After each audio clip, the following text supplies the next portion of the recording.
सवाल नहीं है, यानी ऐसी गुजारिश है आपके सामने एथिस्टिक लाइफस्टाइल के हवाले से। जी अच्छा, जब ये हजरत एथिस्टिक लाइफस्टाइल की बात करते हैं तो मेरे ख्याल से इसमें इनफरादियत ज़्यादा झलकती है इज्तमाइयत से।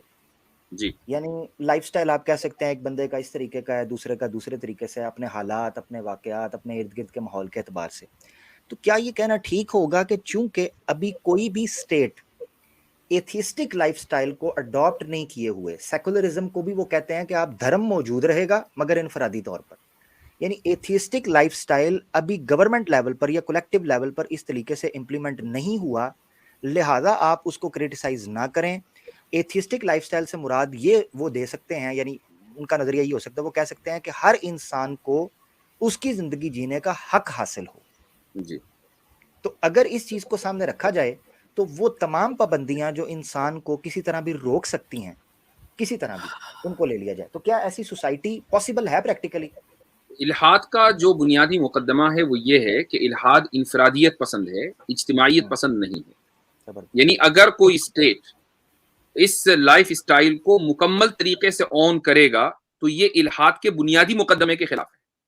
तो जबरदस्त। आप कभी भी किसी स्टेट को नहीं देखेंगे। इस्लाम का जो मिजाज है वो इज्तिमाइयत पसंद है, उसमें फर्द को महदूद आज़ादियाँ दी गई हैं और मुआशरे को ज़्यादा आज़ादी दी गई है, मुआशरे को सुपीरियर बनाया गया है। जबरदस्त। जबकि मगरिबी तहज़ीब में या इल्हादी तहज़ीब में फर्द को मुआशरे के ऊपर हाकिम बनाया गया है, मुआशरे को कमतर रखा गया है और फर्द को सुपीरियर रखा गया है।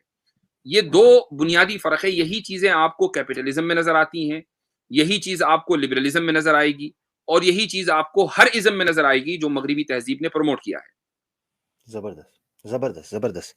ये बड़ी प्यारी बात आपने हजरत कर दी। अच्छा, दूसरी चीज जो जन्म लेती है, जो मेरी राय है मैं दे देता हूँ एथिस्टिक लाइफस्टाइल से, वो ये है कि ये सबसे पहले आपके अंदर जो डिप्रेशन और एहसास कमतरी या कमजोरी पैदा करती है, उसकी वजह मुझे जो चीज समझ आई है वो ये है कि जिस तरह कंसंट्रेशन कैंप्स होते हैं, ऐसे कैंप्स जिनके अंदर आप इलीगल इमिग्रेंट्स को रखते हैं या ऐसे लोगों को रखते हैं जो सजा याफ्ता हैं मगर हैं इमिग्रेंट्स, ठीक है, यूएन के बुनियाद पर रख दिए जाते हैं या पासपोर्ट इश्यूज की वजह से या वीजा इश्यूज की वजह से रख दिए जाते हैं। वहां पर जो चीज मैंने महसूस की है वो ये चीज होती है कि उनको ये पता नहीं होता कि उनका जुर्म क्या है, और ये भी नहीं पता होता कि ये कब तक सजा चलेगी। हुँ, वो मरहूने मिन्नत होते हैं या डिपेंडेंट होते हैं उस फैसले के ऊपर जो उनके बारे में कोई भी ज्यूरी या कोई भी जज करेगा, जिसकी डेट भी मुतय्यन नहीं होती। ऐसी सूरत में एक अजीबो गरीब किस्म का डिप्रेशन जो है वो इंसान के ऊपर हावी हो जाता है, और ये वो लोग सही तरीके से समझ सकते हैं जिन्होंने जेल वगैरह काटी हुई है, जिन्होंने जेल या कंसल्टेशन कैंप्स वगैरह काटे हुए हैं, वो इस चीज को महसूस कर सकेंगे। ये दुनिया जो है, दुनिया के अंदर जब एक मुल्हिद रहता है और वो इस एहसास के साथ, इस नजरिए के साथ जिंदगी गुजारता है कि चूंकि इससे आगे अब पता नहीं कुछ है कि नहीं, और ये भी नहीं पता कि कब तक मैं यहां हूं, और ये भी नहीं पता कि मेरे बाद क्या होगा क्या नहीं होगा, वो इसका इनकार करता चला जाता है। ये चीज उसको शदीद डिप्रेशन के अंदर डाल देती है, और उसकी जिंदगी का कोई भी मकसद उसको सुकून नहीं दे सकता।